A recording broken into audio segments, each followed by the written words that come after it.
Sarah, the apologies now before the.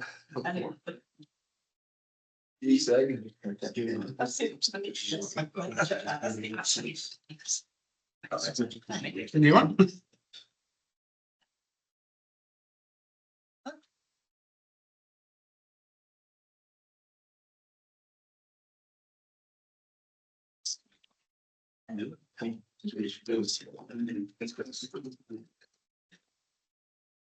Yeah, that's been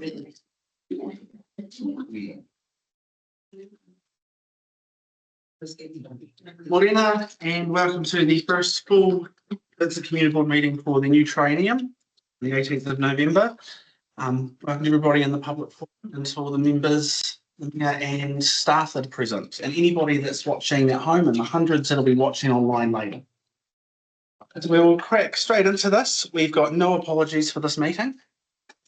So we'll move into the public forum. So just a reminder, it is 5 minutes. We've only got 2, so there's some flexibility, but so we'll start with Ken Churchill with Aranui Dam. Yeah, you're welcome to join him. The PowerPoint to go with this one. Welcome. Hi.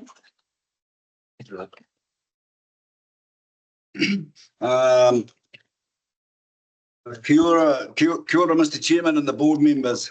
And first up, congratulations to all the new board members on being elected for the next 3 years. What I've decided to do, because of the 5 minutes, is talk and let the slides run as well, which makes it difficult. But I don't know how many 5 minutes has started, but feel free to take that presentation away because there's quite a bit of script on some of the pictures. The discussion paper report into the Aranui Dam requires further comment. In terms of the actual dam walls, I only wish to add that there is still water flowing through the rocks and under the buttress, the steps or the bulge for anyone that's familiar with it. I haven't put that into the slides because I think it's in hand. However, the sluice valve, which I mentioned in June, never got a mention. And the other thing, which I haven't got a slide there, but I think you may know, is the overflow channel inlet. So that sounds like an oxymoron, but it's not. Is, as I speak, infested and covered with vegetation. It's keeping the pond level high and it's contributing to water still coming through the buttress and coming through the rocks. So that's a fact. I'm not a geotech. I'm just a silly old layman, but I observe the thing all of the time. Ken's no photos rolling over. Trying to get them up. The clock for you again. Yeah. Clock stopped again.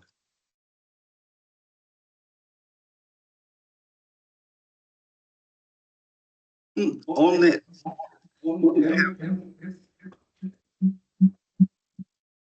That's me.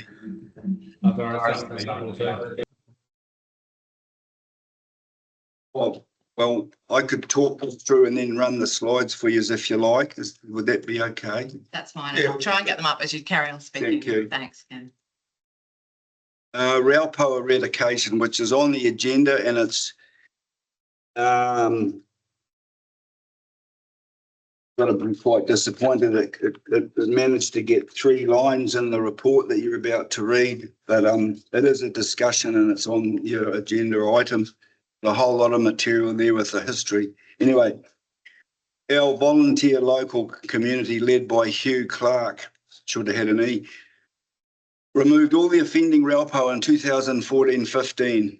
For those aware, there was virtually no clear water left in Aranui Dam. It was agreed that the area be put aside, the southwest corner, for waterfowl. It's in the slide if we get there. In the 10 years since, the Raupo has been left to multiply at a huge rate. It was never contained. For everybody's info that's in this room, and it's historical, the Parks and Reserves manager at the time, Mr. Ian Mann, said in an email that the community would, and I quote, will need to step up to the plate and look after the reserve ongoing. To that end, we and a wider group have maintained the reserve to a park-like standard. We have collectively spent thousands of dollars in the intervening years and have saved the ratepayers thousands of dollars. This is not a complaint, but merely a community ongoing project. However, the one task that is now beyond our band of volunteers is the removal of the prolific Raupo back to the agreed position as of late 2014. Unfortunately, the 3-line paragraph in the report that you'll no doubt get to later in the day says that there's 2 main areas good for the waterfowl. Then it goes on to explain that the Raupo will be contained at the current size and location. But here's the question. Does this mean that all other Raupo not deemed waterfowl area will be removed? And it's a vital question. In any case, and this is the opinion of a broader local community, I have to speak. So does this mean that all other Raupo not deemed waterfowl areas will be removed? In any case, there is and should be just the area in the southwest corner as agreed in 2014 for waterfall. And that needs not only containment, but a reduction to the 2014-15 levels. The other so-called waterfowl area at the northeast corner was never instituted due to the stability of the dam wall and leakage into private property. So which is it? And where does this report actually identify the so-called 2 main waterfowl areas? Now that might sound a bit mishy-mashy, but those blue arrows will show you that's grown since 2014, with the exception of what was left in 2014. More. I was the actual person mentioned in this report as the member of the public, just to put it in perspective. Didn't manage to score a name on here, but we're not worried about that. In that June presentation, I mentioned a pile of debris that we've collected over all those years and just set it in a place that we deemed okay. I haven't got a slide that I've deleted it out of there, but it was here in June. That has no mention in this report. So here's hoping we get the reserve back to how it should be, and that all the multi-thousands of dollars and voluntary time of those contractors and local donations wasn't in vain. So I don't know if we've actually jumped the gun because you're only having discussions of this, but I'd just like to mention that I'm ad-libbing now. There'll never be a golden opportunity like there was. It was totally free. It was totally on locals. You know, they had D7s, they had diggers, the whole bit, cleaning it all out.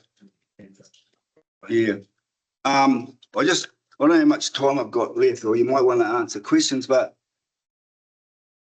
just moving on to today, and then there's a 5 o'clock deadline for the bylaw thing. When you get a group of people who spend hundreds of hours voluntarily keeping the place ultra tidy, which it is, some would say it's too well manicured. Come bylaws, when you see bits that are proposed, the removal of a tree or the mowing of a grass or a bicycle around there becomes a bylaw. The legislation, I understand, in the Reserved Act's already there, but I guess why you need to bylaw it or want to bylaw it is so that you don't have to take a court case and against a person. You just have a bylaw. Anyway, that's not what I was here to talk about today, but it's a thing that it's in the psyche. So our big thing, there's a small local group that initially did the clear out there 2014-15, and the bank account had that name, Friends of Aranui Dam, and it'll be obviously in the paperwork that you get on that agenda item, of which there's quite a lot of stuff. The other thing I'd just like to make the point is you were divested, got divested to the council in 2016. What was agreed for the removal was prior to that. I'd hate to think that that wasn't used as a lever not to do it ongoing. As far as waterfowl goes, yes, one corner is more than sufficient. Doc recognised that at the time in the divestment fund. That's pretty much it. Thank you very much, Ken. Any questions from the team? Yeah, the visual of the condition back in 2014. Was that an aerial map of it? Do we know? I've got the slide about, there's one, are you able to, Yeah. you'll see a slide of 2015. Oh, you mean prior to the digging out or post? No, prior. So what's our target? What are we aiming at? I'll show you what we're aiming at. There's a winter slide in amongst those of young man here with his grandchild, and it's taken in June 2015, so post the dig out, the repatriation. And as far as we're all concerned locally, and it's, you know, so what I suppose to some would say, the concept is because Aranui Dam morphs with Jolindale Park, and Jolyon kept the trees trimmed up to so high, there's a perception or an aesthetics that show you can basically look right through, and there's grass to the water's edge pretty much all round.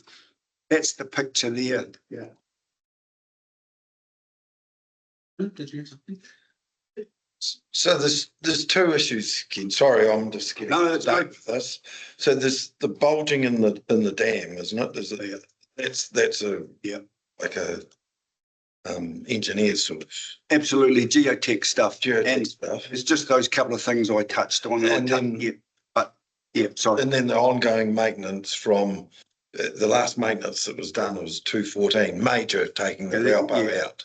Yeah. And since 214, all that's grown back. Everything that's got a blue arrow on it is, and it's prolific, this stuff. I know what it's like. Yeah. You probably know this stuff, and it's virtually very, very difficult to Get out. Yeah. What I wouldn't like to see, and I know, I don't want to, but what we wouldn't like to see is that if you talk to people and say pose the question, the people in the wider public, would you like the Raupos all left so the wee, lovely, fluffy wee duckies have lovely houses that all go yes? Yeah. Or if you just said, would you like the Raupos removed because they're going to infest the lake again and it'll be back to pre-2014? But we as a group, after another issue, are a wee bit gun shy of some survey, but we won't mention the half mile reserve. Oh, I would say it. So, all jokes aside, Oh, you won't mention that, will you? won't mention the war. So, you did right. I know it's difficult. I know I've hogged some space. I'll just mention this. The water out of Aranui flows on down to Lanesdam. And there's some locals down there, but one in particular, he keeps that place pristine as well. And this is no criticism of the council, but the type of gang mowers they use, that you can't get to all the edges. And this guy goes out and weed eats all the edges, very much like what we do there collectively. He also, I think he has sprayed the Raupo there, and there's none there. And I know you're not allowed to use the T word, but those things could be controlled with Tordon. Is there any other questions for Ken? Thank you very much, and thank you to you guys for the work you guys do as well. Just at what stage, I know you can't tell how long the meeting runs, will it be discussed here, sort of in an hour, or? I'd like to hear what the comments all are. It's roughly. Oh, we will say. 11ish? Yeah. Okay, no, but yeah, that's good. Sweet as. Thank you very much. Great job. And next up, we have Russell Vincent with the Centre Point Mall trees. For anybody watching at home, that is the car park near Hospice. What?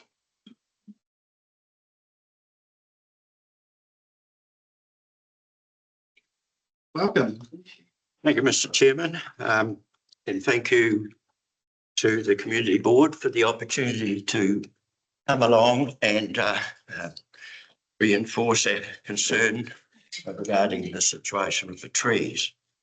I will cover the main issues, and then Mrs. Daphne Holt will come in briefly at the end to try and put forward some positives, which I think are important in relation to the situation.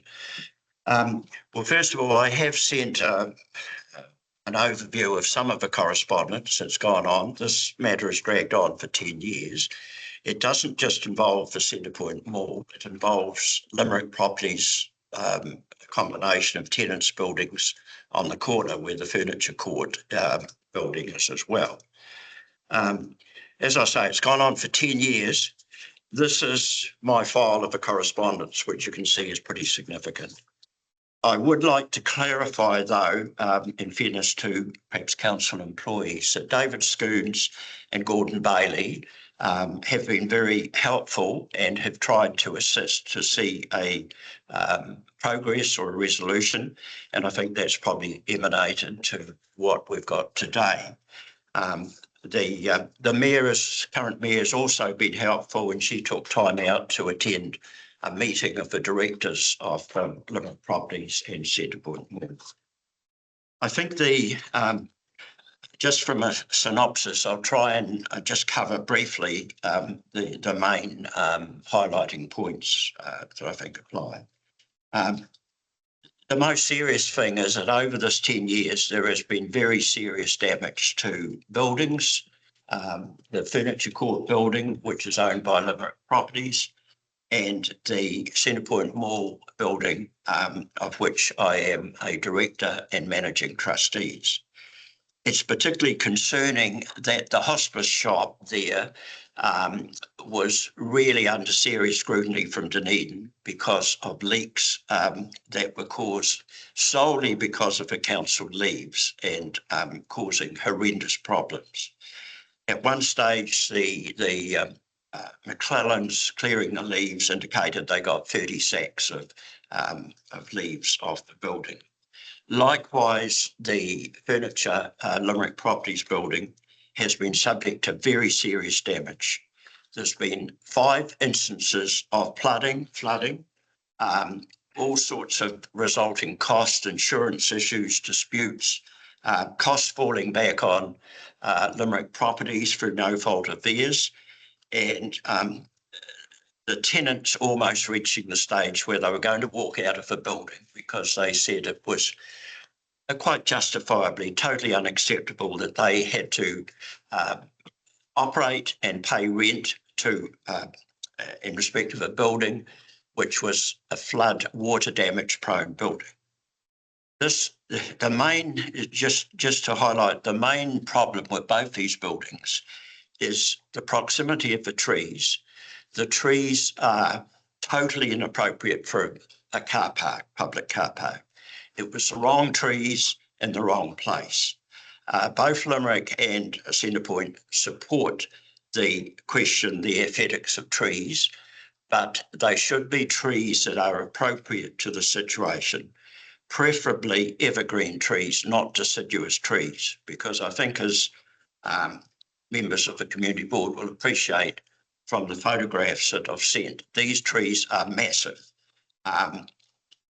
Some of them were on Limerick Properties land, Centre Point land and Limerick land. The parties were never informed. This goes way back many, many years. It's been going on for 10 years. Never informed as to the height of these trees that they were going to grow to and the resulting problems.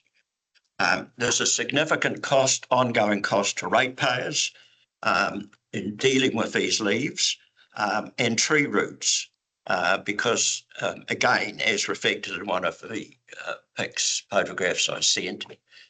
Roots have been pushing up the asphalt of the car park, and that's resulted in unnecessary cost to ratepayers, quite apart from cleaning up all the leaves. Equally serious, in fact, in some ways more serious, it's created a serious health and safety problem. There has already been one very serious accident where a member of the public was tripped on these tree roots.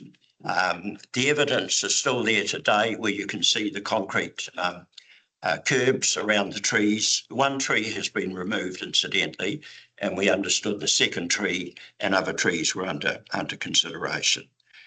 The realities are that a council has to act fairly and reasonably. It's got to be accountable. It cannot act in a situation that opens itself and ratepayers up to legal action. The legal position is quite clear. Council is liable for damage caused for those trees. It's only by the goodwill of Limerick Properties and Centrepoint that to date there has not been a legal action against the council. The legal advice was it should proceed and council would be liable for substantial damages for trees. I'd also like to highlight the fact that probably leaves a wee bit of a sour taste, certainly a lot of disappointment, in that I had originally, in relation to the Centrepoint Mall, donated quite an area of land at no cost to the community to add to the Centrepoint car park, which is a very valuable acquisition and facility for the town. Likewise, Limerick Properties have made their land available, a significant amount of their land, which they're paying rates on, to again for the use of the community to add to that car park. Now, both those goodwill issues have obviously enhanced the whole success of that car park because it is a valuable acquisition to the downtown shopping area, particularly at a time when many businesses in the town are struggling.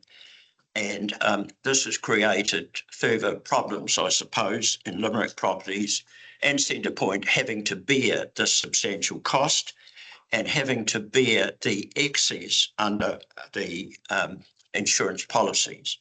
It got to the stage where it was almost going to be insurance decline because of the situation. So I'll just briefly hand over to Mrs. Hull, who is going to just comment on a person. All I want to say is there is a patch that's been, the trees have been removed, and that's on the highway side of Furniture Court. It's been replanted with natives. It looks fantastic. We're delighted with that. And we can see that the whole car park could be converted into something like that.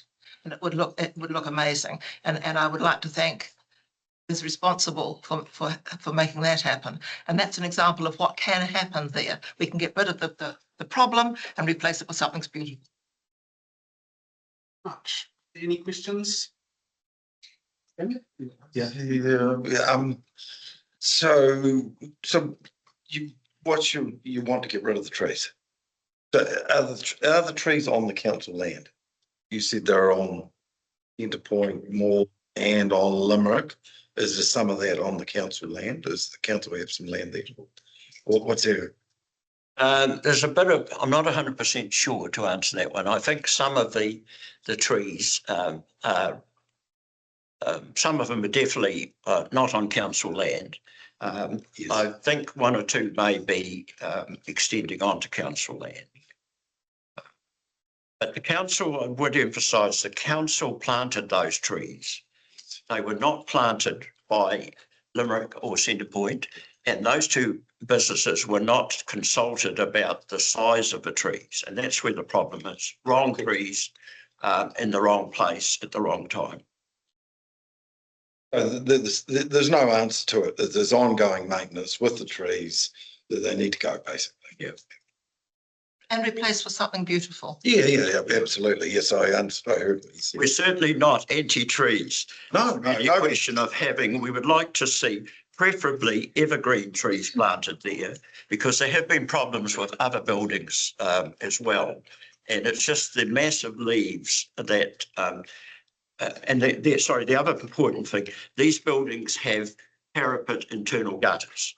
And accentuates the problem, because the leaves get tracked, they block everything up, and then of course water's forced under the. Thank you. Thank you very much for coming along, and we'll be coming up to that agenda item very soon if you would like to. How long's very soon? We have got 10 minutes. Oh, that's good. Okay. Thank you. Thanks, Ron. Thank you. Yeah, not this side, we'll just have to carry on. Thank you very much, everybody, for coming along. Right, so we'll move on to page 7, which is the confirmation of the minutes. Circulated in the agenda is, can we get somebody to move that the public minutes of the Vincent Community Board meeting held on the 30th of October 2025 be confirmed as a true and correct record? Jim and Martin, thank you. All in favour? Against? Carried. And just a reminder to all members to update. Just to update the declarations of interest, and just to remove yourself from any decisions that could be a conflict.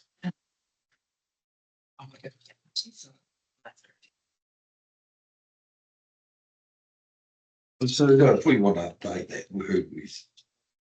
Yeah. Okay. Sorry, I thought I'd missed something. Right, so we're going to do a bit of a change round, and we're going to go to the Mayor's report.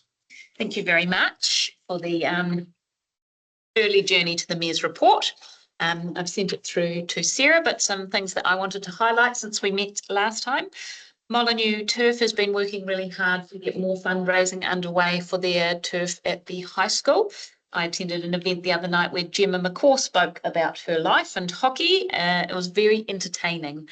And please keep your eyes peeled for other events. They have some more coming up over coming weeks as they try to bridge the gap in funding that they currently have. The Dunstan Hospital Foundation has been launched, and one of the comments there was, why has it taken so long, from some of the people attending, noting that most other hospitals and universities, especially in America, where Mr. Paris is from, that they all have foundations that support those fundraising efforts. Many people in our community want to support the hospital in a monetary way, and the foundation will enable people to donate money, including bequests, in an easy way that enables the hospital to continue to provide top-level services for our communities. Health New Zealand doesn't always give the funding that they would like to have for the little nice-to-haves and some of the things that make it more enjoyable for the people using those facilities. International students, I had an event at the Dunstan High School, and it was students there from Dunstan High and Cromwell, all from Germany, bar one, and she was from Austria. So I think we know where the predominant nationality of our international students. So they have some events at the end of the year while all the other senior students are heading off for exams. The international students get together and they were learning some waiata up at the whare, and then they go bike riding and fishing, and they all were noting how awesome they find it here in New Zealand and our chill way of life. Very happy to be here. We've sworn in all of our community boards, and everybody feels supercharged to get to the next triennium. It's pretty exciting times. I attended a rural and provincial councils meeting in Wellington. There was a presentation from Brad Olsen of Infometrics. He noted we're still trying to find the economic normal across the country, and I remember we spent most of last year saying survive to 25, and now we've spent most of 2025 thinking cling on to 26. I'm not sure what it is, but still working through that, and a number of our businesses are facing a lot of challenges alongside people in the community. He noted that electricity pricing is increasing at the fastest rate since the 1980s, and nothing that we're doing in local government is becoming cheaper to provide. He noted that making sure we're getting a good deal will be imperative this term, and I know this board will be really focused on that as well. There was an excellent presentation from the Mayor and Chief Executive of North Sydney Council on rates capping, which is called rates pegging in New South Wales. They noted people are a lot more aware of rising costs than they have been in the past. And the Mayor also spoke about the facts that rates capping doesn't account for the differences between small rural councils and metropolitan councils, even though their costs and challenges vary significantly. And that given councils are the closest to communities, they are most aware of what their people hold important. They noted that the rates pegs operate in a way that has trapped them in a permanent state of financial catch-up. And their application this year was for an exemption to raise the rates by more than 50% over 2 years to catch up on a large amount of deferred maintenance that is now imperative. They finished with, be careful what you wish for. And hopefully some of the ministers who attended were still in the room at that point. And then one thing that has come up with me recently here in Alexandra is the increase in metered water rates, which people will start seeing on their water bills coming through, and people's enthusiasm or not to water the berms outside their properties, especially here on the main street. So I think there's probably a conversation coming around what does nice mean when we're talking about a berm in an area that is technically a desert. Are there alternatives to grass? Is there something that the board might wish to look at as, hey, these are the alternatives that we suggest if you're not wishing to water a grass berm? It is going to become more expensive. Some people will love it, some people won't. I don't think Arizona grow any grass berms. They are, a little bit different from us, but maybe that's something the board might like to think about as to what sort of no-mow or little water needed alternatives might be. That's my report. Thank you. Are there any questions for the Mayor? I've got a couple. You said increase in water rates. It's actually changed, isn't it? Because there's one increase and one decrease. Yes, kind of. So the metered water rate. So if the more water you use, the more The you pay. conversation could be ameliorated to change, because for a lot of domestics, it's not going to be much of an increase. No. If you're watering green herbs, it would be. Brad Olsen suggest about the increase in electricity prices. That are we sucking it and doing nothing with it? Is there a change of foot nationally on it? Doesn't appear to be. There are some big conversations coming, I guess, for this council, and one of the things that we're working on is the ratepayer assistance scheme around solar energy. If you want to be totally enthusiastic about solar energy, you just need to spend 5 minutes with Mike Casey from the Cromwell Community Board, and then you'll be ringing up the solar companies asking for a quote. There doesn't appear to be anything on the horizon that means that our electricity prices will go down. There are moves afoot to generate more electricity, but there hasn't been any suggestion that the price would decrease. So recognising that we use more and more electricity in our homes to, run our televisions and our washing machines and charge all of our, electric toothbrushes, that's something that people might like to look at in the ratepayer assistance scheme, which will enable, so at the moment you can get a green loan from your bank at a 1% interest rate to make changes, which includes installing solar power. But if you don't have a mortgage, i.e. you've lived in your own home and have a lot of equity, no mortgage, it's very difficult to get a green loan. So the ratepayer assistance scheme. If you have a mortgage, it is quite challenging. Yeah, and depending on your age too, if you finished working and you're on the pension, a lot of banks will be looking at it going on, you know about that. So the ratepayer assistance scheme would enable you to put solar on your house, and effectively that money is tagged to your property as opposed to you having a mortgage with the bank. So the government's working through what that might look like at the moment. It would be a nationwide rollout, but this council has indicated if something were to go ahead, we would be keen to be a pilot council where this could be sort of trialled in our area first. So our MO because electricity prices we can't control.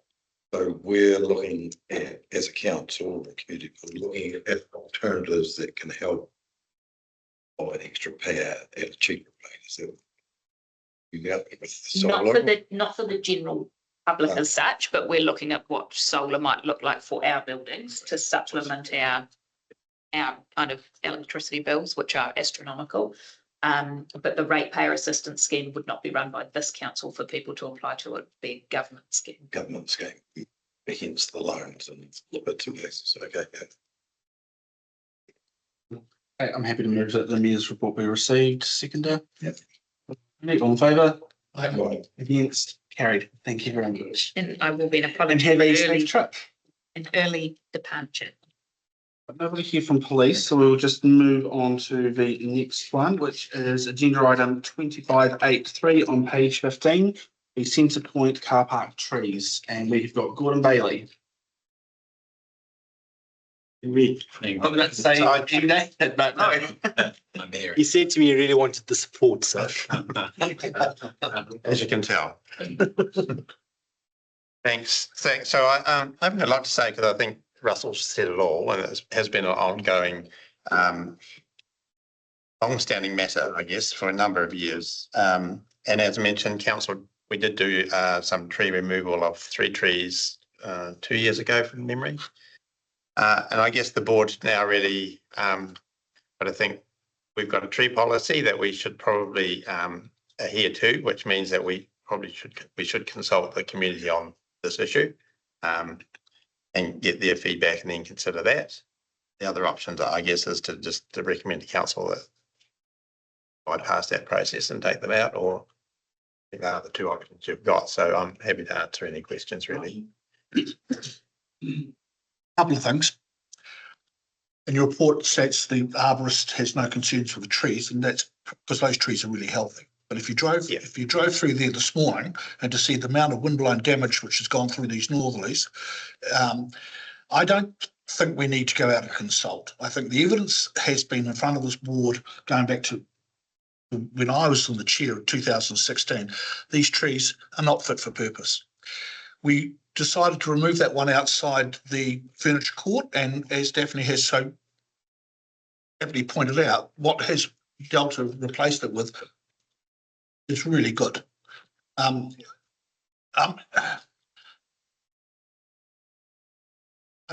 think, I'm going to probably move an amendment to the recommendations that we recommend to council that those trees are removed and that the landscape plan is put forward for the replacement using what is there outside the furniture court as the model for what could be used for the rest of the car park, and that this work be actioned ASAP, because it's as both Russell and Daphne have pointed out, this has been going on since 2016. There's material damage being done to those buildings, and under section 4.3 of our tree policy, trees are causing or likely to cause significant damage to building services or property, both public and that cannot be reasonably rectified or mitigated except by removing the tree. So I think we're putting an extra step into the process of going to the consultation, which is only going to drag this out even longer. We've got money in the budget. Let's get on. Let's do it. Anybody else? And if with the support of the rest of the board, I'll move an amendment to the recommendations. Here we go. Remove B completely. Remove C completely, and B will then become recommends to council that the claret ashes, et cetera, be removed as soon as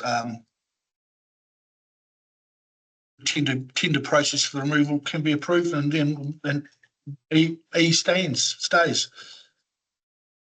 So we just remove the whole consultation process. We get rid of the damn things and replace them. So you could put the words in my mouth around that. Anybody else got anything else to add while Sarah's typing that out? Getting rid of them, is there any other adverse effects that we need to know about, like shade? Well, clearly they provide a lot of shade, cars that park there. Yeah. But other than that.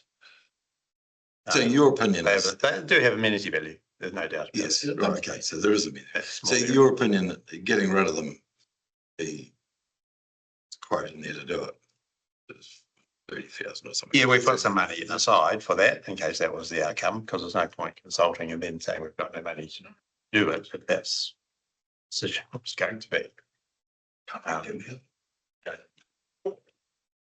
Yeah, we've got the amended recommendation up there. You've moved it, so you're happy with it? Do we need to put something in there about, what they're going to be replaced with? Yeah, I think, For a time period, because that still leaves it open to take a significant amount of time. What's realistic? Meeting. This December, the last one. That will be the new year. Basically, because it needs to go through the council. Which, to be fair, I Before- anticipate the businesses don't want disruption to the car park No, in the this time, busiest yeah. shopping season of Yes, the I'm year. just saying that's, yeah. yeah. C would then become, an appropriate, something about an appropriate landscape plan, and plantings be, Plantings. yeah, replicate the existing.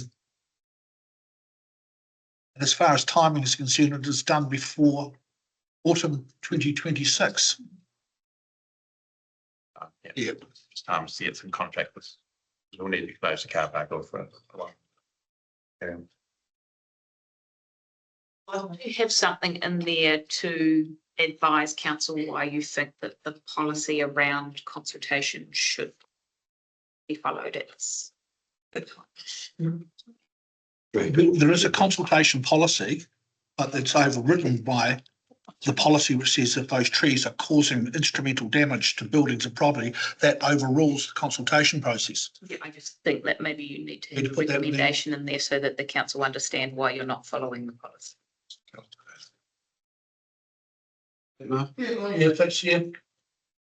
Says undertake public consultation where significant trees is to be removed. So significant in terms of numbers, but not significant. Probably Size of 4.3. I would say significant could also be a tree that the community is likely to view, yeah, as well as size and quantity.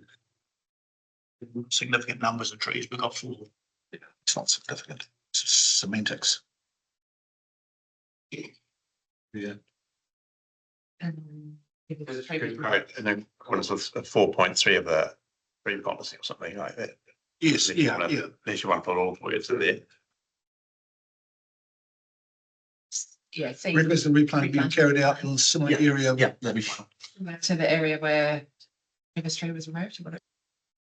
Yeah, well, I think just a settled landscape plan, replanting plan be undertaken really. Need to do that without the stumps that might be still there, things like that. So there's a wee bit of thinking to do. Implemented? Action to implemented, yeah. Action, that'll do, yeah, right. New one. And UD.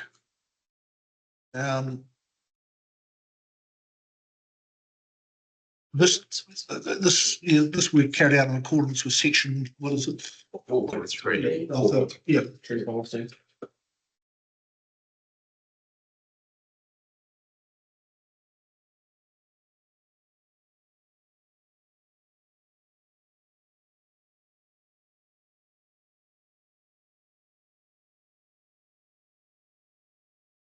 the count of this, of CODC tree policy, yeah, yeah, that's it. The only thing missing, Sarah, is the before autumn timeframe. And we needed to, yeah.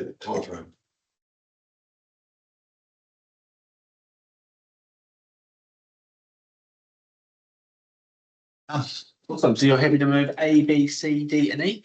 I am. Seconder? Yep. Tony, all in favour? Aye, against, carried. And you'll come to judgment and you'll. There you go. Will centre point be kept in the loop Yeah. while you just look at the redesign and everything else? Yeah, we'll need to do that as well. We will do that, but we'll have to also consult with the businesses when we need to close the car park as well for tree work, Yeah, etc. but we'd like to be kept in the loop this time. Yeah. That's okay. Yeah. That'd be good. Thank you very much. That moves us on to agenda item 2584 on page 31. Very similar, and that is the tree removal State Highway 8.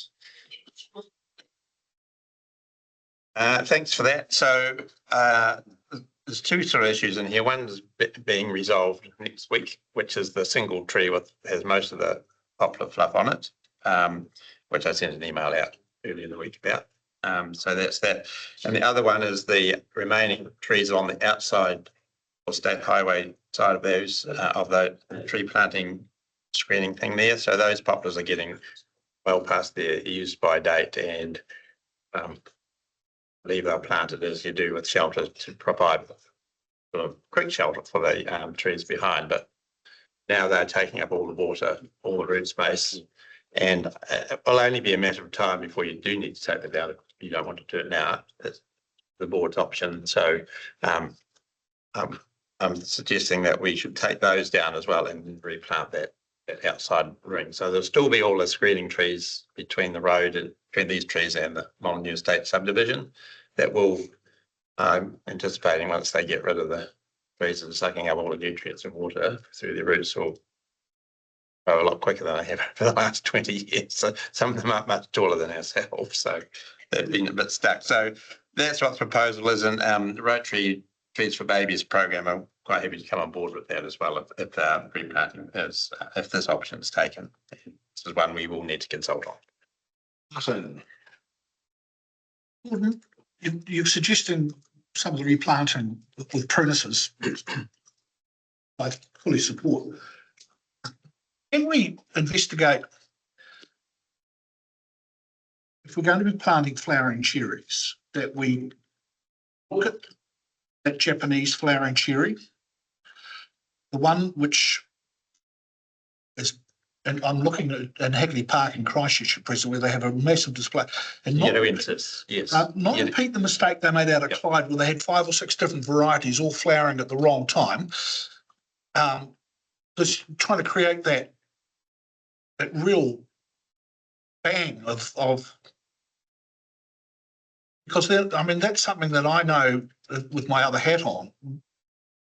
You get a lot of inquiries around blossom about where to go and see the blossom. So we have that drive, but having that as a focal point for the entrance into town would just be stunning, and especially if it is that particular prunus, which is that Japanese flowering cherry, which is Yellowensis, is it? that's the one, yeah, and that's what I'd be suggesting. You know, so to respond to that, so the trees we were trying to choose are ones that are out around when the Blossom Festival is, and that's one of them. The other one we suggest, I think, is Mount Fuji, which is slightly later but same colour. yeah. Well, the idea was to get a tree that is sort of out on Blossom Festival time or through that period, so that blossoms haven't gone time the Blossom Festival starts, so I think. And just one variety, because I think that, you know, as beautiful as the trees in Clyde is, it doesn't work as a corridor or gateway, because they're all, some are in full blossom and then some are still just not. Tony? Question, Gordon, are any of those varieties more or less susceptible to the blight? The ones in Clyde, some getting hammered, that blight affects their bark. I don't think it kills all the trees, but there's a few dead ones out the other. I think that's drought blight. Yeah, the irrigation fails. Yeah, that's the irrigation system. So that was my next question, is across the road on the where the pines have been dropped, the accents, willing to water is going to slow down your re-establishment, is it? Is that one of the handbrakes for you to re-establish that? This particular site's got water. Yeah, no, I'm talking about across the road. Oh, up the pines. further night. Yes, so that's Can we still a work in progress for that site, and we'll come back to the board with some options for that when we get some further discussions.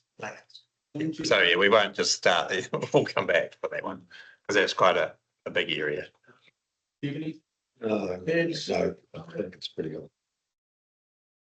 I did have one question for you, and it's about the trees and behind those poplars. We've, over the last 3 years, we keep hearing about wrong tree, like trees being in the wrong place. Are any of those trees behind them in the wrong place? Yeah. Well, I think that it's in the eye of the beholder. I think those decisions really. I think most of them are larch and this is in there. Maybe there's some silver beeches. There's a few other mixes things in there, but no doubt if they're close to your boundary fence, they're probably not your best friend, but I mean, they were there to screen the property as part of the consent conditions. There, and I guess over time, if they're not, they can be replaced gradually. And go back and do it all over again. Yeah, so, yeah, I'm not saying they're the best plants forever, but they're what we've got to work with them at the moment. They come on a bit once you take the. Yeah, trees down, won't they? They'll come on. Yeah. And the public might have a different view here about that as well. So when we do the consultation, if this is adopted, then we'll need to put out what we've just talked about with Martin and. All that will be included. Yeah, so people have got the balanced view on what we're doing. Okay. Is somebody happy to move A, B, C, D, and E then? Martin, seconder. Ready? All in favour? Against, and that is carried. Thank you, Gordy. We will now move on to page 37, agenda item 25.8.5, which is item number 10. Thanks. To add here, so just to refresh the board, this public speaker came in June to talk about this again. So council, the board asked following that to get assessment of the surrounds and things of the dam. So we had that done by geoengineers and looked at the stability of the dam. Clearly, given its age and makeup, it's not as stable in an earthquake. It's likely to come down. So there's won't be the only one in Central Otago like that, but there's lots of them. And then there's also a little bit of history then how council came to take it off DOC's hands back in 2014-ish time. And it was to be, so now it's council. So what I've said in there, there's quite a bit of work to do, and we'd be looking at doing some budgeting for that through the next LTP. Meantime, in the meantime, we can control the spread of the but not remove it because there's quite a bit of work to do in that, and we need to get a plan. So that's what that's what we're suggesting, unless the board wants to something side and do something sooner. How do you control? It's because of the water body, as you know, you need to be careful what you can spray on water bodies nowadays. And I think there's a Roundup product, a glyphosate product we can use on water. So not as effective as some others that used to be able to use, but we need to be doing that properly. And the other option is, dig it out with a digger. And I've been mindful of. If you spray it, then all the dead stuff's left in the water. Yeah, rot down eventually. It would eventually break. Yeah, break down. Take a while. Martin. I'm living up there when the community did all that work around there. And the result was outstanding. And now that we have got management of that facility, let's work with the community up there and get it back to how it looked in 2016. 2015, whenever that work was done, because, and take your point, Jim, about spraying it, and it's got to be dug out, and then it's got to be dug out on a regular basis. So it's got to become an ongoing. It's got to be a maintenance program put around it. So it is. So it doesn't get to the stage where it's at now. Still leaving the area defined there for the breeding area for the little ducks, just the one area. The rest goes, because what the community did up there back in 2015 was stunning. Really opened the whole place up. And if we're going to learn any lessons from Wilding Pines, the lesson would be that we work closely with those people who are already living there and doing the work for us. I agree. We haven't had the long-term plan workshop yet. Obviously, there's no budget for this at the moment, but when is that due to start putting things into council for that? It's going to come to you December, January. January. The new year. Okay, so the new year. So we need to be looking at this now. So is it the council's total responsibility now? Because doc were originally involved, isn't that correct? So have we got total responsibilities over that now? Doc's. Okay. Doc's been out for a while. So we've obviously got that part and we'll have to look at something, recommending that for the budget for next time. So The other part of this conversation is the dam itself. And does anyone have anything they want to ask or say on that? So you haven't investigated putting a lining inside the wall? Protected? No, they're suggesting that we could, where the willow was taken out, there's a leak because the roots have died and rotted clearly and left that channel. So recommendations not to kill willows around those dams, trim them and leave them going so the roots are acting as a plug. And there's some work, but that we could shore up the bulge better if we wanted to, but that's significant cost. So that also needs to be priced and put into the long-term plan. So this was getting those where I guess a stake in the ground where we are at the moment and what we need to do forward. So at the moment, there's no immediate danger unless we have an earthquake to do anything. And if we shore it up anyway, it's not probably going to stop it falling down. And we don't want to be sitting there and going, right, we'll just receive this report, leave it for 10 years, and in 10 years' time we see in the paper that it's There's some work we need to be doing over the next 10 years. That's right. And So- that we need to fund for that. Yeah, so that is what I'm going to suggest, that we actually put that into resolution, that we are requesting something along the lines of, what did I write before? B recommends to council that funding for appropriate risk management, including a dam break assessment done for Ivanhoe Dam. Are we okay with that? Want to include what Martin's point Oh, is? yeah, that's going to be a next, so a C. I was going to let Martin word that one. Getting that cleared up, a recommendation to council.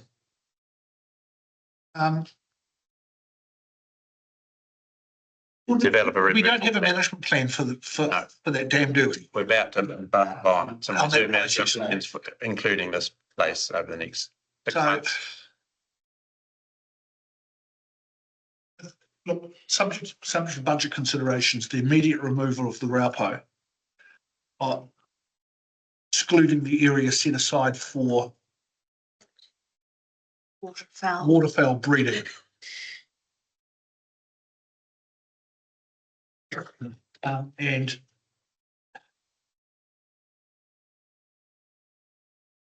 in consultation with friends of Aranui Dam.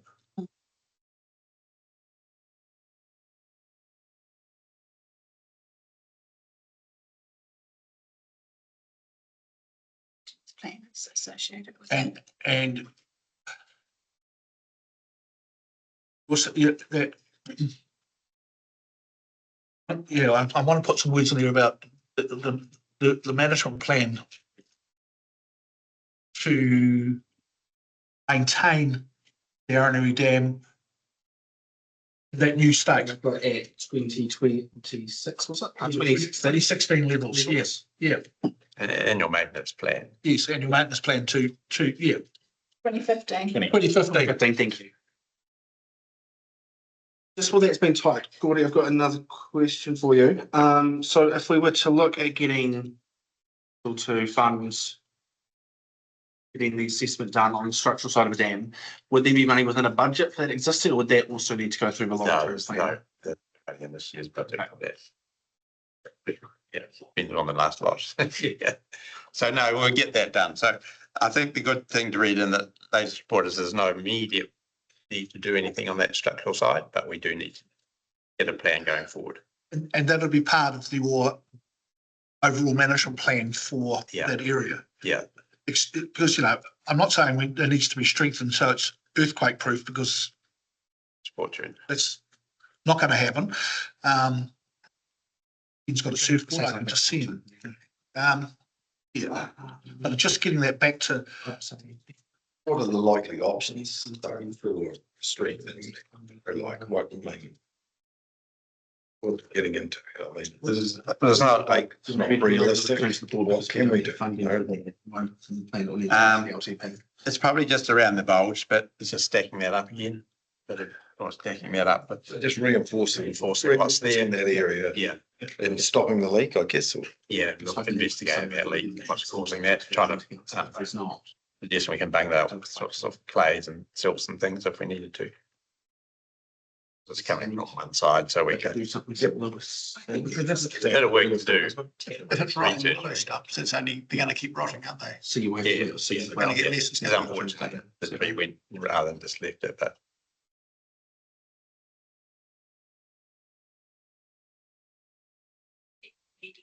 No. It's in the LTP.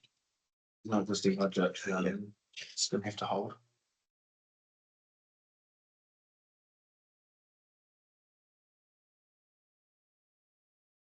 With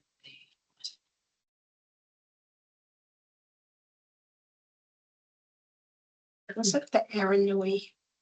Bring the Aranui Dam. Just about this needs to know.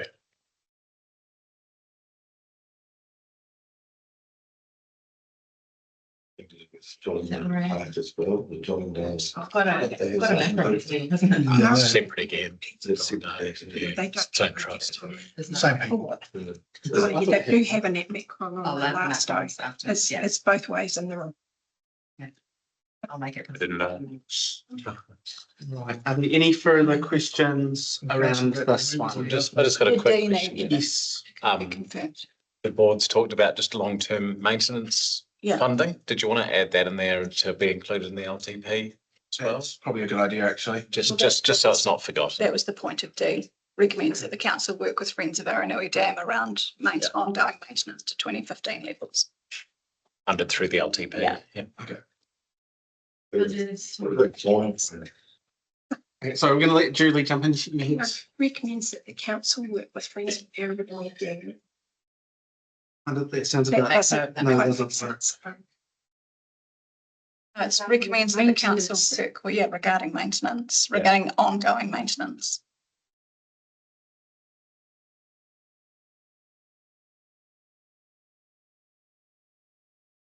And funded in the LTP. So if it's another group that funding, we never go through. There's other maintenance to be funded. So the maintenance will be Yeah, by council.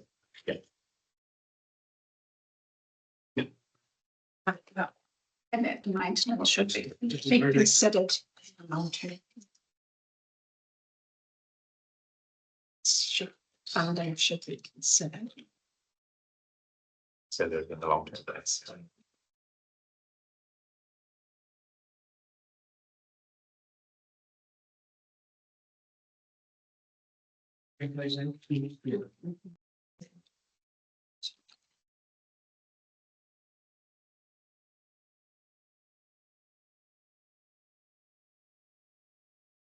Be considered for conclusion.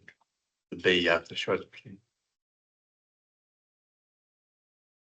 Just missing a B after should, Sarah. Be considered, right, sorry. Should be considered. Conclusion and long term. I was gonna say, thank you, Sarah, for always being able to keep up with us. Yes. When we start doing this, And you're doing it, especially when you have to do it live and we can all see it. Need to put in C, turn to 2000, You need to be that specific. so that, Right, yeah, we might be unable to do that for reasons unknown to us. yes, okay, fine, that's fine. I don't Thank you. know. But we'll try to get to that. Yeah. Maybe. Yeah. Yeah, I agree. I think there needs to be some kind of goal placed in there, otherwise it could be hedged around. They recommend to council the removal of the RAPO to as close to 2015 levels as is practical. If all words to that effect.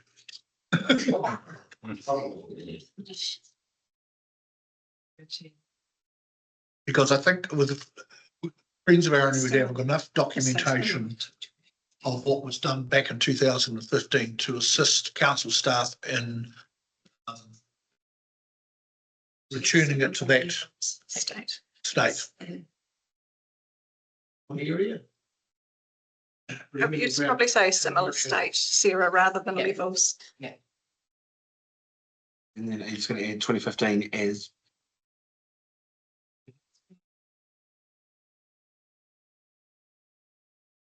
To achieve as similar state to 2015.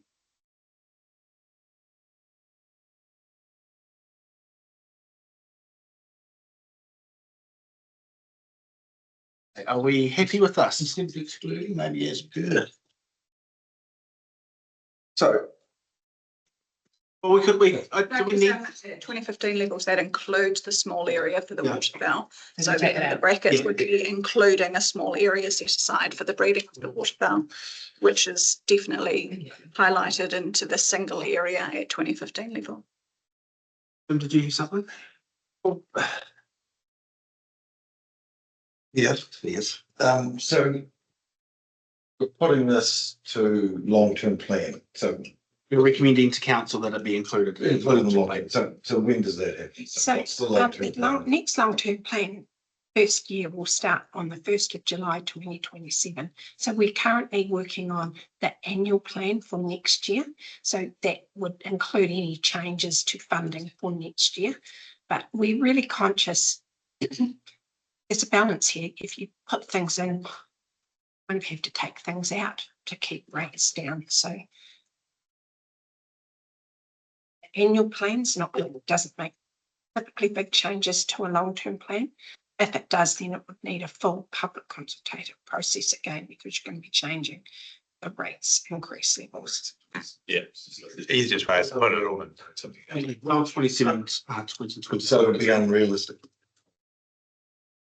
Your I best case I would be think July what will 27. happen is what is in the programs for 2027 and the funding applications will be brought back to the boards for you to recommend to council any inclusions or exclusions or changes to that. And that's your chance to then say, well, we'd like this brought forward and we'd like that pushed out. Because it is a very much doing budgets isn't just we put everything in and then we have to kind of plan it out over a period of time to keep the rates increases.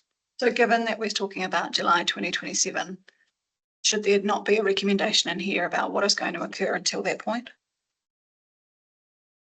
Oh, It's a bit tricky if we don't have the budgets to do anything.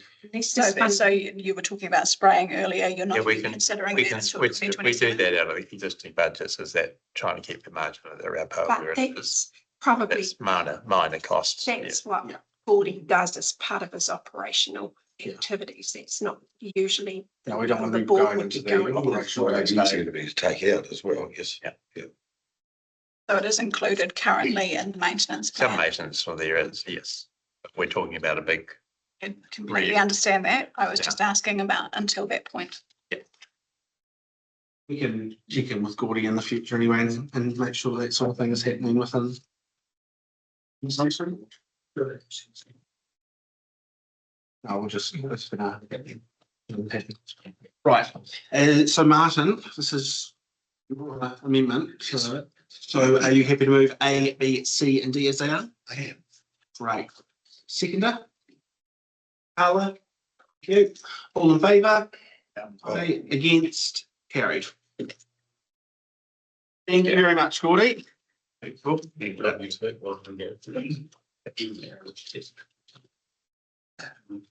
Democratic decision making and. Right, so now we will move on to page 44, agenda item 2586, road name approval report. Good morning. So we've had a request to name two roads in the new subdivision of Napara Street. Name suggested are Weller Drive, in memory of surveyor Jeff Weller, who died in 2024, and Rapiti Close, Rapiti being the Maori name for rabbit, and acknowledging the prolific rabbit population in this area. Rapiti is taken from the approved Maori name list. Both names meet the criteria and our policy. The recommendation is that both names. So are there any questions or discussion? Somebody else move it. Okay, somebody, what would like, they like to move A and B? Only seconder? Right, all in favour? Against, carried. We have had the news report, so we'll now move on to agenda item 2588, which is the shares report. In a moment. Are we going to circle back to the inclusion of additional names at this point, or is that? So that's not a decision for today. That's just going to be coming up another Yeah, time. we're gonna just work with on that one. We have an additional report will come to us regarding that. All right, so like Taylor, I've sent my report to already. But it's been a while since we've done these reports, so I'll just focus since the inaugural meeting. So most of my work's been going on behind the scenes. The focus has been making sure that we're set up for success this term. This includes ensuring that we have the right setup with council staff for reporting and getting the community more involved in our processes. As you know from earlier in the meeting, it didn't actually happen, unfortunately, this time. I met with Derek from the Alexandra Police to look at bringing back the community police update, which has happened in the past, and they were quite keen to work with us on that.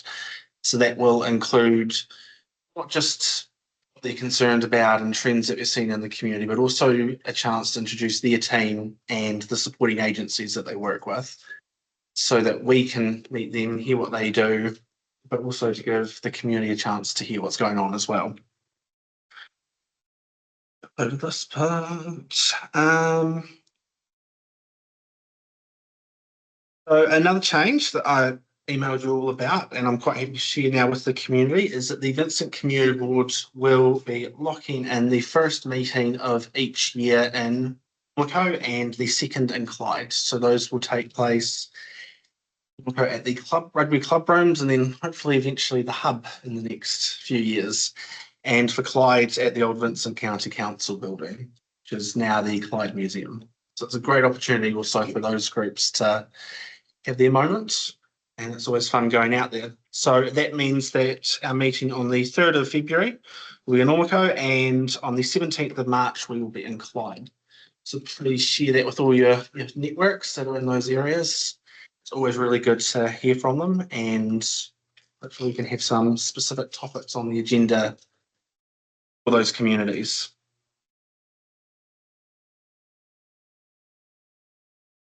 Well, not directly connected to this role. I spent a few days in Wellington with the Alexandra Council Social Services umbrella organisation, Community Networks Aotearoa. And I just wanted to mention that because something that kept coming up was how a lot of NGOs, especially in North Island, want to be able to work closer with their communities and with their local councils. And so actually hearing about the things that they're doing and trying to achieve, we're already implemented a lot of that. We already sit on different community groups. We've got the grants, the community grants. And so we're in quite a good position. I think there's still work that can be done, but we're in a much better position than a lot of the rest of the country. I'll be heading back up to Wellington next week for the Young Elected Members Hui, which is a group supported by LGNZ for those of us that were 40 or under on election day. And I'm looking forward to catching up with everybody and sharing some ideas and hearing other community boards are doing around the country.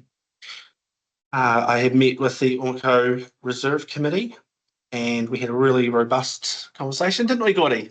We did. Yeah. About their future and what that looks like. So they are going to get back to us about what that looks like for them before we have our workshop on the 15th of December, so that we can have that conversation about what the future of that subcommittee looks like.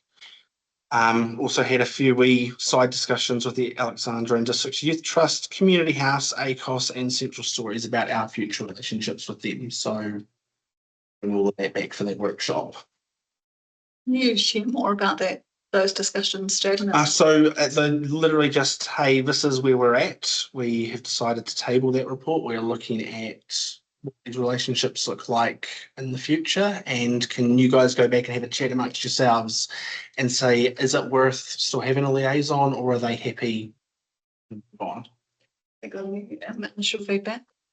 So far, the feedback has been in places like Community House and ACOS has been keep it, and Central Stories, I believe at this stage is keep it. And Alexandra and District Youth Trust has been, it depends on what we're wanting out of that relationship. Whereas carrying on, but they're pretty much said that's up to us to make it.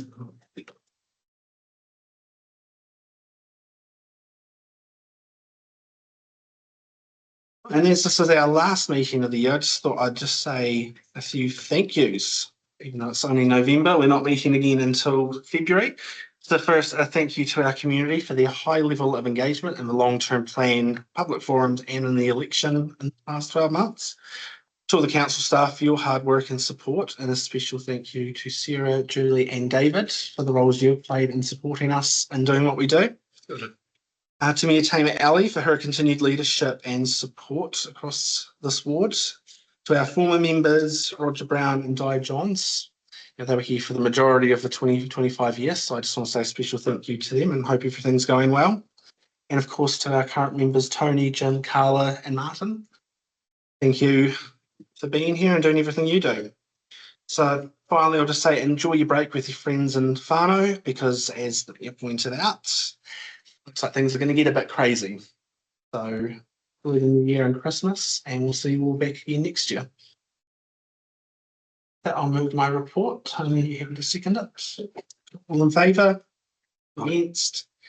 Carried. Especially for you, because I just went with it there. I didn't read it. Do I need to change my report that I sent to you, or is it still okay as is? Because I covered the topics. Okay. So right now we'll move on to agenda item 25.8.9, which is members' reports. Go this way this time, shall we? Martin. 2 weeks since our last meeting, so no. I'm almost here. I was meeting with Jaden and Julie, just looking at that document I put out around just to find who we are, what we're about, how we're going to operate, and what our influence.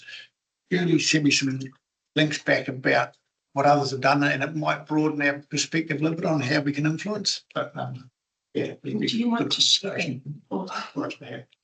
Yeah. You can share that. Yeah. We've got a luncheon on the December the 15th. Yeah, which last year was great. We're at winery. Oh, sorry, Oh, it's 14th. 14th. Yeah, 14th. So it's a good chance to rub shoulders with people. See you then. Awesome. Thank you. Well, I'm happy to move the members' report we received. Seconder. Tony, all in favour? Yep. Against? Carried. Right, governance report is on page 60. Paul Fleet was going to speak to the CapEx report. It's got Nick, but I'll just make sure they're on their way. On site until 30 at the bridge, just on Okay. So he's the not back yet. establishment meeting with Greens, so it's not back yet. But I can talk to it if there are any questions. Want to give a bit of an update on it then? Yeah, so hopefully you have seen the Bailey Bridge is in place, and hopefully you get down and have a look at that going in place, because it was very quick and they did an absolutely fantastic job. And that was work both down at in Fultonhoven inhabiting that site, with Lana having the contract to install Bailey Bridge through NZTA. In Fultonhoven working on those approaches, so now they're just at the moment building that gravel up to get that sorted, and that bridge should hopefully be open early December, and that will then take heavy traffic, because the current Little Valley Bridge has a restriction on it. The tender has been awarded for the deck beam replacement for the Valley Bridge structure to bring construction, and we're just in the processes of they're ordering all the timber components now, which has about a 10 to 16 week lead time on hardwood beams and decking in place, ready for the installation. But other than that, we're sort of keeping to the expected timeframes, and then obviously having that structure open will allow all of the heavy traffic on those stations and landing and getting all that off their farms. Questions or comments on that? Let's look at those reports. The Bailey Bridge that's put there is there a risk for flooding in that area or? Out the road? Are you talking about it linger and die? Yes. Come on up. Yeah, this is Paul, our roading manager. Yes. Apologies, I was double booked on meetings and it was actually a meeting about the bridge, so kick-off meeting with the contractor, so very minimal. So as part of that Bailey Bridge design, there was some good like catchment and flood investigation and data pulling and stuff as well too. So it's got pretty high resilience, like it needs to be a pretty big flood before you see that area inundated as such. And the road is actually getting built up a little bit as well too. So that probably gives us a little bit as well too, particularly on the Graveyard Gully side. That's, there is a reasonable build up to get back up onto the road again. Our peak floods tend to be around, Well, I suspected that might be the case. The timing on it might be try and mitigate that. Yeah. That could be it. Yeah. And we've also taken the opportunity to work in with Julie's team as well too, around, we've got a provisional sum in the contract to potentially put additional ducting across the bridge as well too for any future Three Waters pipe work, whether that be water or whatever. So we're just working through that. And that was on the agenda items this morning, just working through what that looks like. Because we are looking at doing a scaffold pedestrian and cycle bridge to keep the rail trail fully operational during the project. So the scaffolding needs to work around that pipe work as well too. So we are looking to the future a little bit as a design as well. Yeah. I think we read something about that. Yeah. So I'm happy. Somebody asked.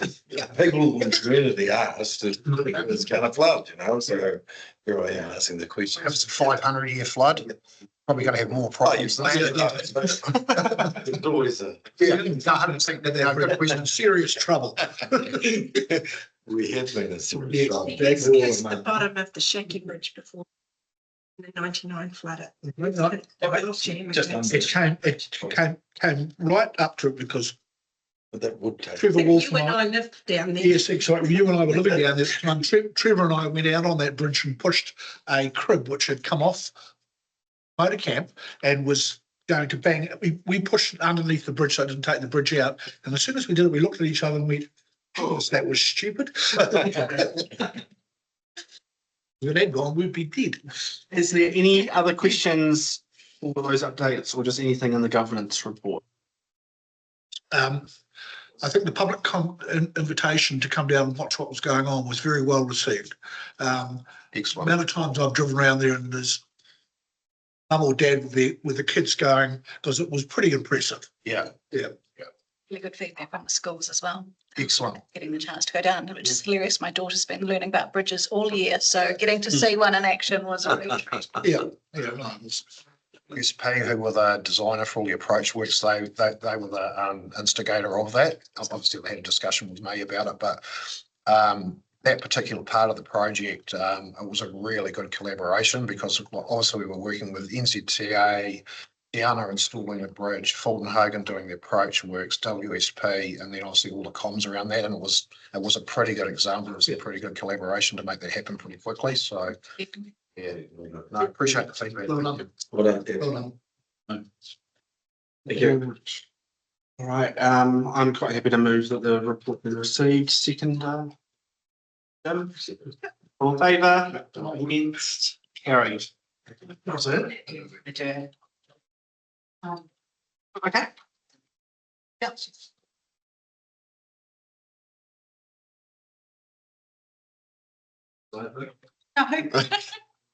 Take it away. Perfect. Oh.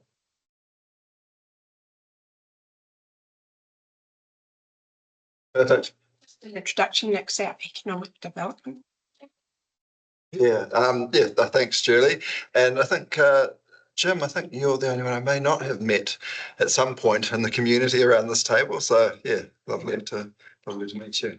So yeah, as Julie pointed out, I'm the Economic Development Manager.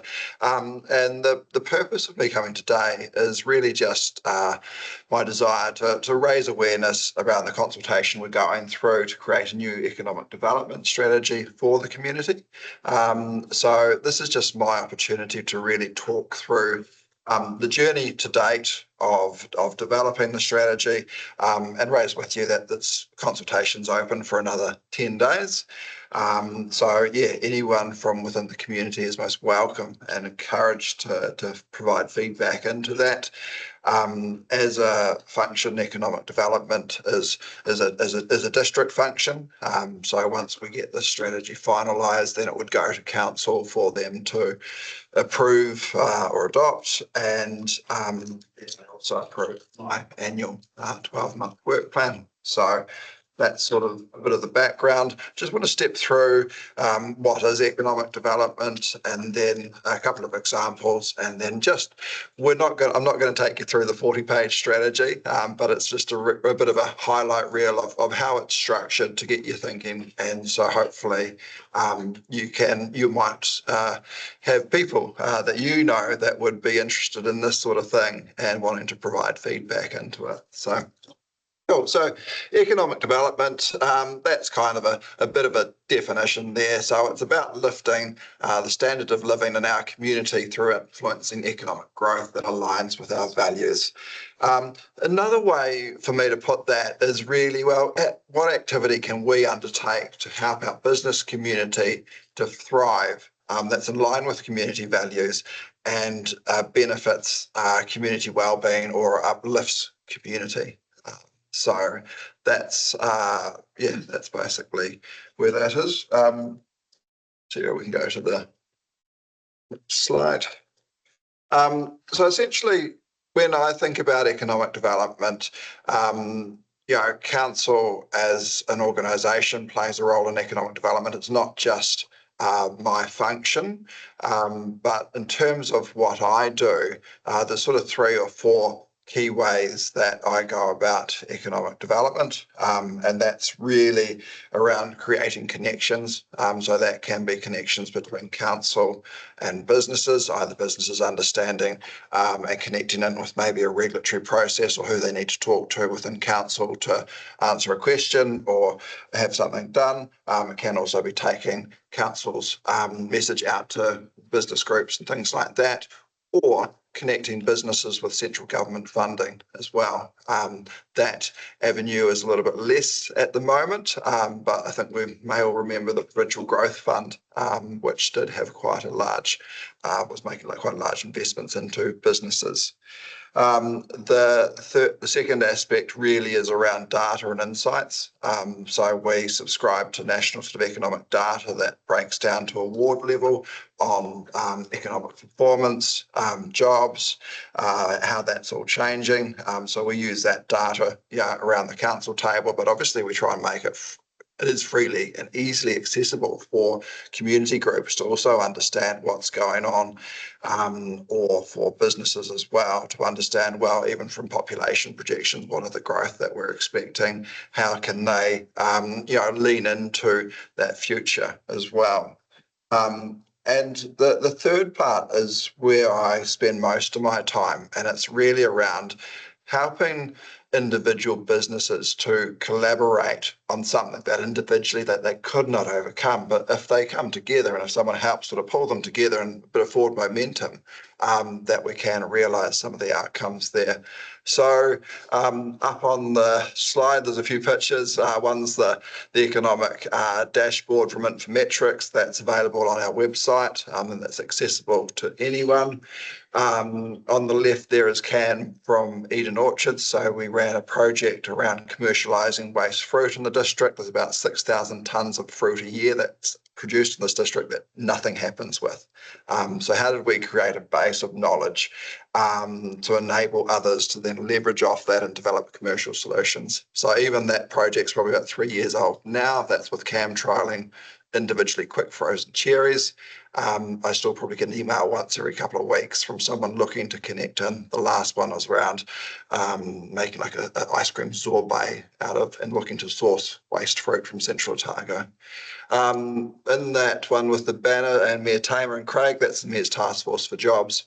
So we have one of the lowest unemployment rates in the country. Employers are often screaming out for workers. But we also have some youth that just need a little bit of a helping hand to get that first foot in the door.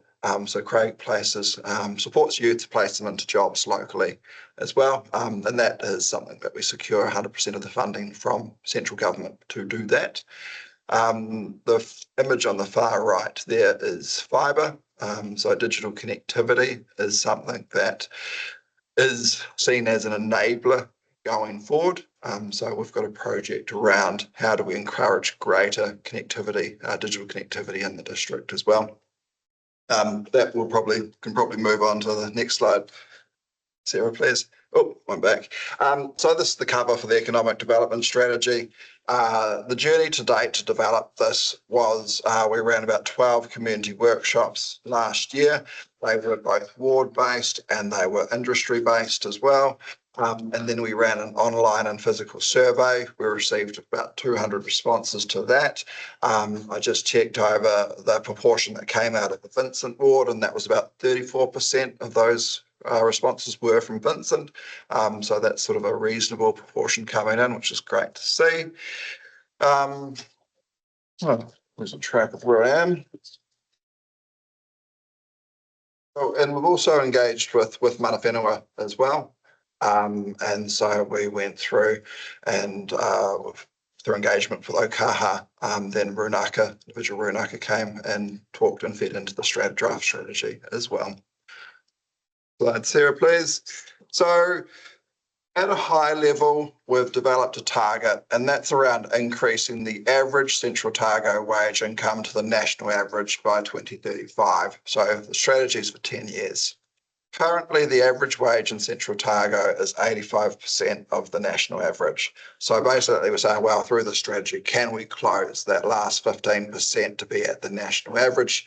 If I went back 10 years, we would be 80% of the national average, so 20% under the national average. So we'll come up 5%. If we keep going on that same trajectory, we'll get to 90%. But can we grow a little bit faster in terms of that productivity within our businesses? So that's where that's come from, and that's really trying to give a high level. It is ambitious, but something that we can hopefully explain to the community as well in terms of what does this mean to you? What does this mean to us? We know affordability is a big issue in the community. Raising incomes through growing productivity is one of the ways we can help. Sarah? I'm not going to talk through this, but this is just really helping trying to show the structure of our strategy. So we do boil down the whole strategy to a plan on the page. So if you are just wanting a bit of a cheat sheet, you can go to the one pager.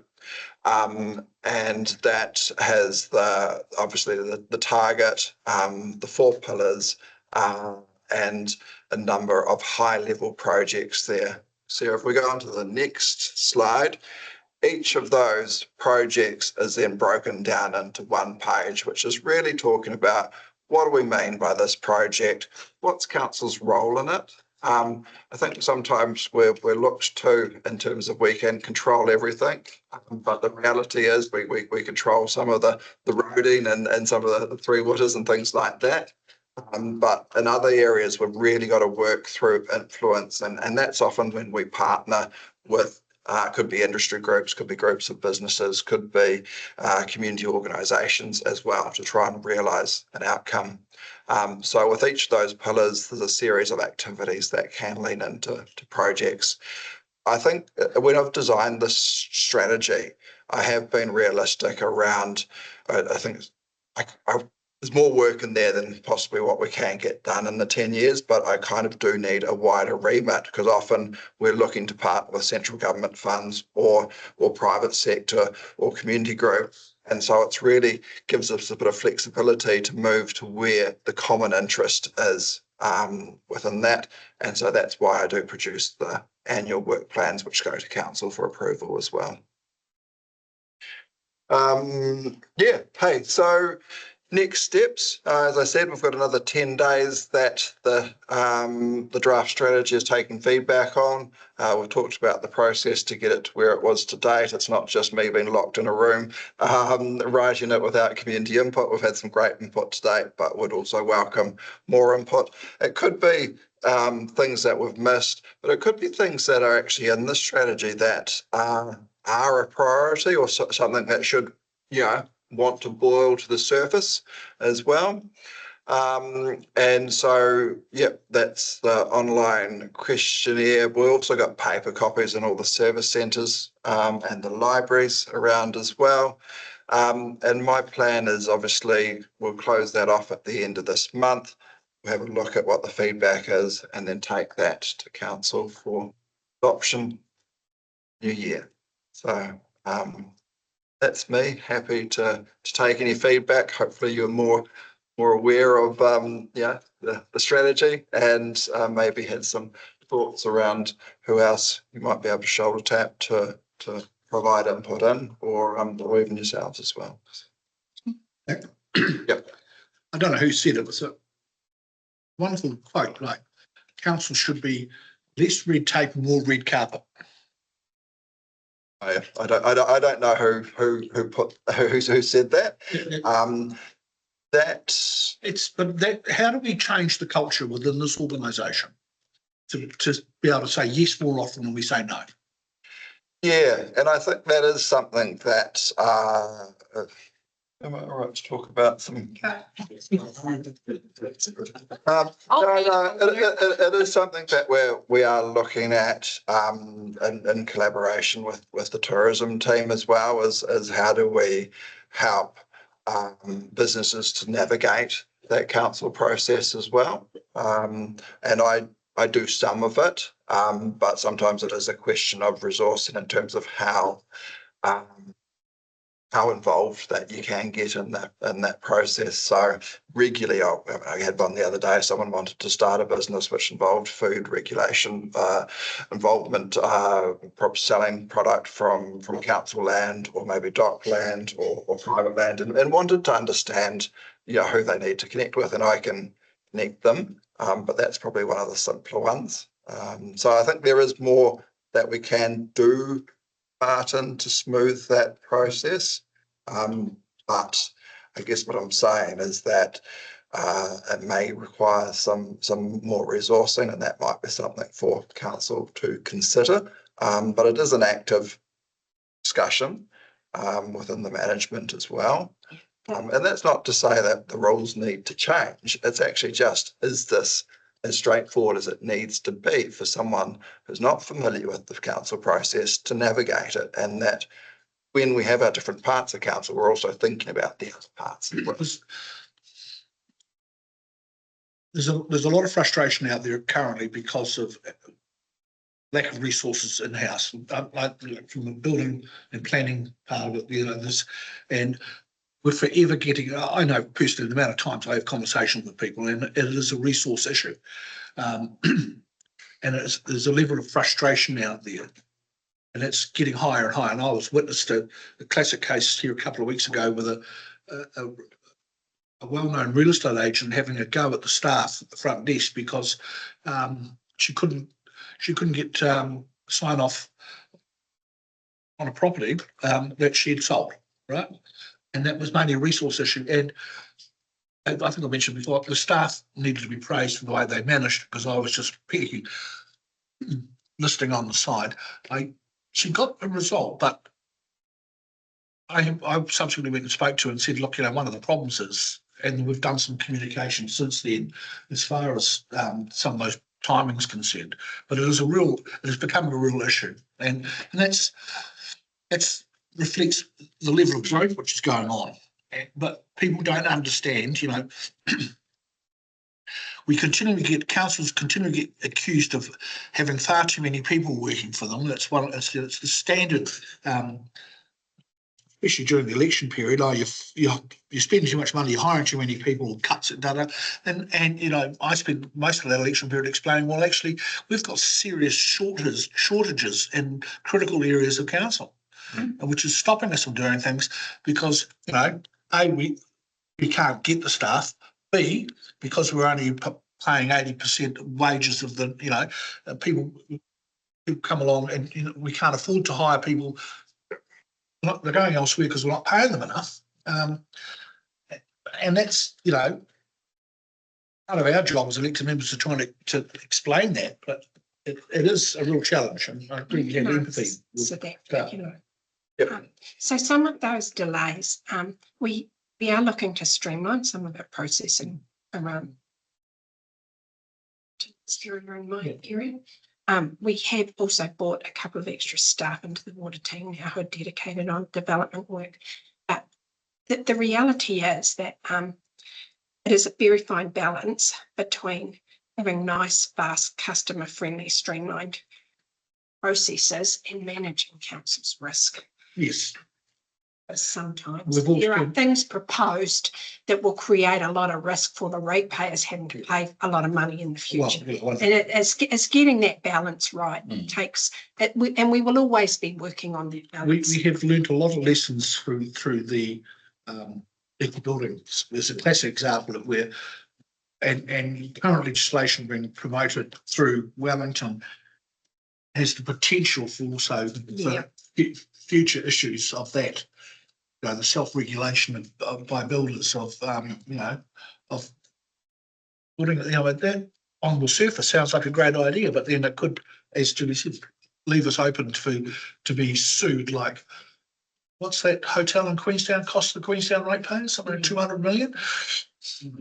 Mainly because I think the thing is too that we perhaps, we all know that it's going gangbusters in Central Otago in the growth space, but sometimes it takes us a little while to really understand just how much more and the implications of workload on our people, because they keep working and they're working really hard. And there'll be some complaints coming in around some things that we need to be able to react faster when we see those spikes happening.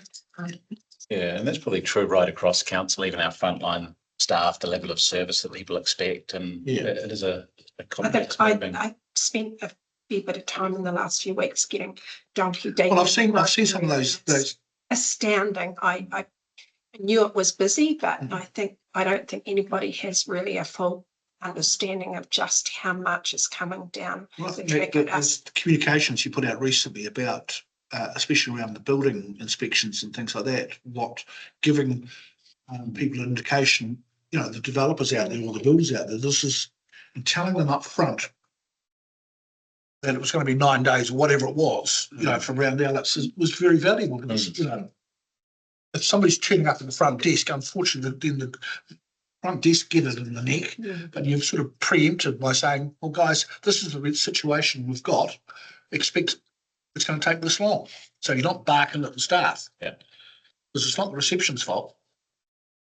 The irony is too, in that national political space, that there's a lot of talk around reducing red tape, but they've actually put quite a lot more red tape into what councils have done. So yes, at one point you've solved the problem, but in another and they've thrown another one somewhere else. You can take your dog to the hairdressers. Yes, you can take your dog to the hairdressers. All right, we might. Yeah. Oh, sorry. So increasing our average wage from 85% is obviously a complicated.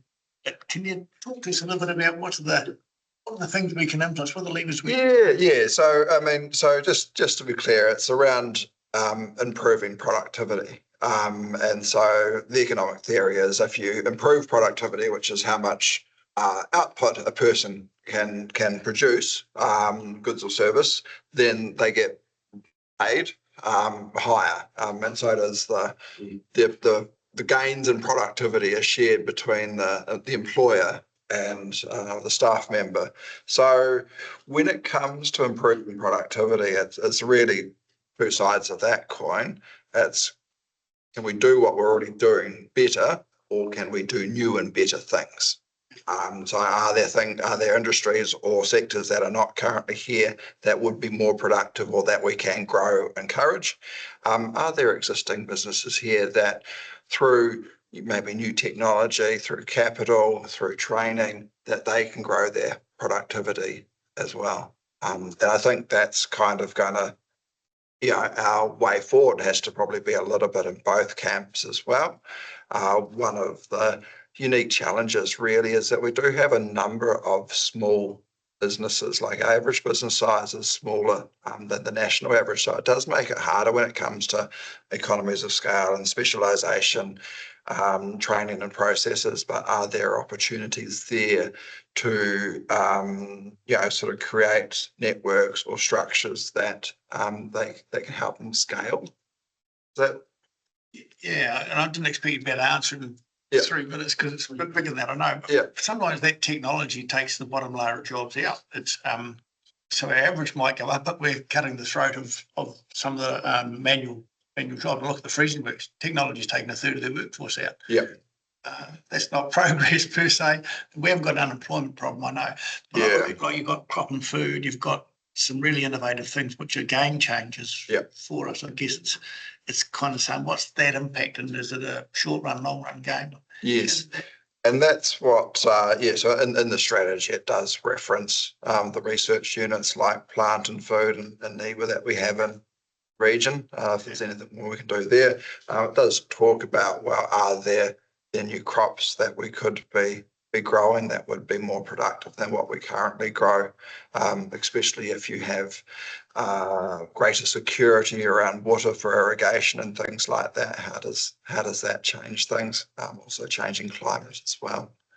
You got forced dam in there too. Good. First of all, I'll concur with what you were saying. Perception of accountants at the moment, and I guess that's probably, I'm new to this, so I think that's why actually I got voted in, to be honest, to represent the people. But so I concur with what you're saying. Just with our labour market in Central Otago, I'm going to make some assumptions here. We're a low income, low skilled labour market with fruit picking. Yeah, I mean, we're more culture and other things. And my concern is that we're driving to up our wage balance. So might that put more pressure on our industries that are actually trying to lower their wage bills? And I understand with the technology and that, that would improve in that area. But there's there is an area where we have low wage, low skilled labour to fill our jobs, which make our businesses more profitable. And so I'm not sure there's a. Yeah, so it comes back to the productivity. So we're looking to raise the productivity of the business. The more productive the business is, the more profitable it is. And therefore those extra profits are shared between the staff and the business owner. So we're not saying we're going to get to the outcome of increasing the average wage through just increasing the average wage because we think people should be paid more.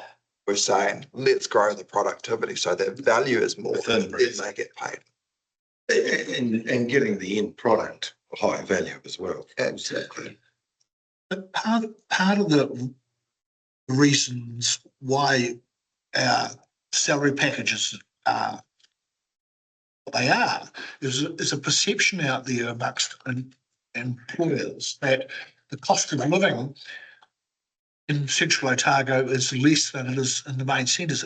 That was true to a certain extent, but it hasn't been for the last 20 odd years, because we used to be able to attract people and we relied on the lifestyle options we have around here to attract people, and the perception that housing was more affordable and but it's not. And part of our role should be, is communicating that back to those businesses, because, if they're struggling to find the right employees, then they're not, and part of that problem is they're not paying enough. Simple. It's as simple as that. Yeah. Let's put you in that position. Stephen, Yeah. They're non-viable. It makes their businesses more It's viable. non-viable. and that's sort of- No, you don't have to answer those. No, No, I know, we're just throwing. yes, it's But not a all, question. Yeah, no, just don't. all we're saying is how do we positively, constructively lean into this dynamic that's playing out in front of us? And the one I think where everyone would agree, if we can raise the productivity of our businesses so that they're more profitable and people get paid more, how do we argue against that? Yeah. And not like losing sight of economic development.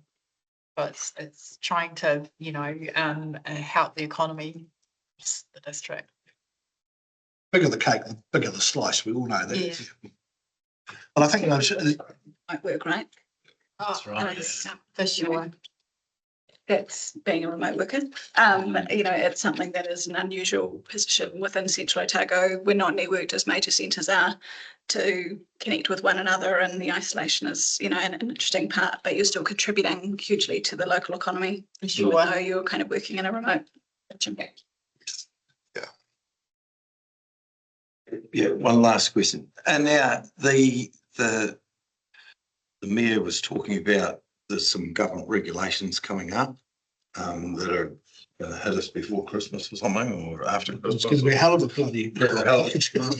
Have you taken, do you have any insight into that to put into your economic strategy or would we have to, is there going to be changes that affect that? They're probably not hitting Nick serious so much. There's a lot of it's in the RMA, which is Planning space. planning space. And a lot of it, they're talking about local government structure and then rates capping. So rates capping is probably more the governance part of the business, but rates capping will affect everybody, because if there's a rates cap, your ability to make the kind of recommendations you were making today about things going into an LTC is it's very difficult. Like, Yeah. This government is determined to bring in rates capping, and that's probably one of the surprises they're going to spring on us before Christmas. And the decisions we made earlier today directly impact on that, because if you've got a ceiling there, you can only increase your rates by 2.5% or CPI or whatever.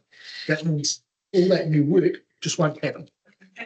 Unless you make cuts elsewhere. So you'll be balanced with the fact that, if they say it's going to be 5%, but electricity's gone up 10%, you're constantly trying to, what can we cut out here to accommodate that? And what is the impact of what Tamer was talking about when it's non-core? Rates capping for non-core services, surely that confusion is.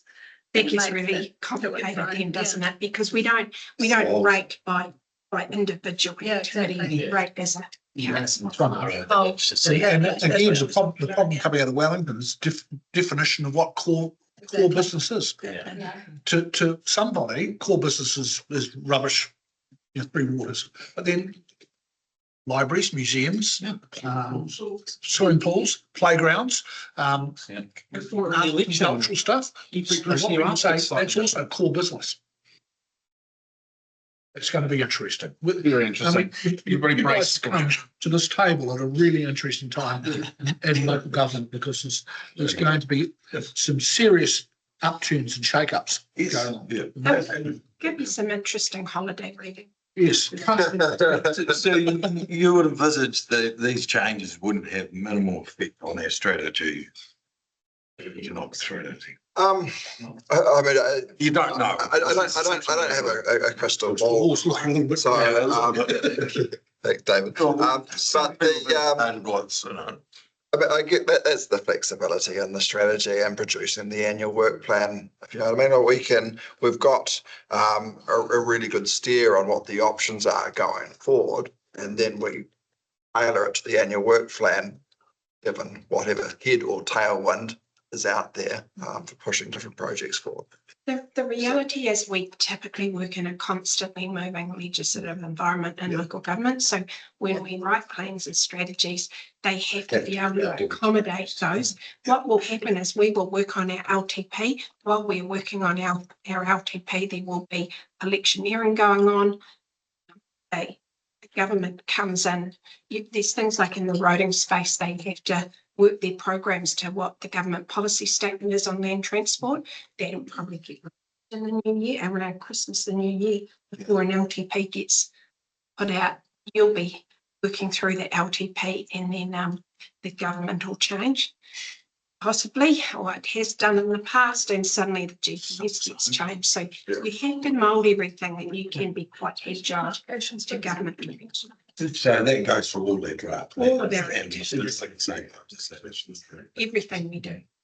Well, it's a strategy, like Nick said, we've got the flexibility to change there if we had to. Yeah. And still stay within the strategy. Because often we put out stuff and then it can get outdated pretty quickly, you know. We need to be these changes coming up. Things like the water changes that happened and the RMA changes that are happening, though, they're really specific, and they will really change how we might be planning to deliver consent work in the future. Yeah. You know, we can't. Exciting training. I remember a very similar speech from Martin at the start of the last training. And I thought, oh, this is going to be interesting, and now even more. Yeah, it certainly is. It is going to be a very challenging time. All right, and on that note, sorry, we're just going to, so that we can cut the live stream. We'll just do the last form part, which is just that the date of the next meeting is Tuesday, the 3rd of February, 2026. Thank you. Thank you. Thank you.